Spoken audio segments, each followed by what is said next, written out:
Today on the menu is specialty from Quebec called Split Yellow Pea Soup or Soup au Pois. The instructions are based on 16th century recipe made by French settlers who combined old world techniques with new world ingredients. Before researching this video, I did not know that yellow peas were even a thing. Turns out they grow in small bushes and are not picked fresh like green peas, but left to dry out naturally. Then, after harvest, to make them cook faster, they are split in half, hence the name. The plant thrives in cold weather and that's why it's been popular in Canada for a very long time. They are easy to dry, store, transport and cook through harsh winters, making them staple food and a symbol of simplicity and survival. Melt butter in a pot, and when it's melted and hot, add onions and carrots. Mix and fry until onion is translucent.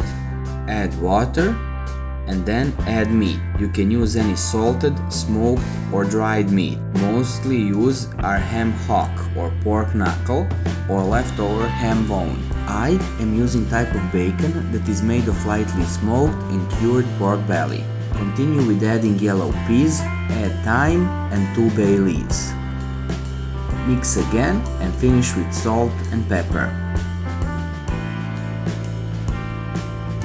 Let it get the boiling point and then remove foam that starts to form. Cover with a lid and leave it to cook for about 2 hours. In this time, yellow peas should completely cook and melt into water, giving it thick, porridge-like consistency without the need of using stick blender. Take the meat out, cut it up and return it to pot.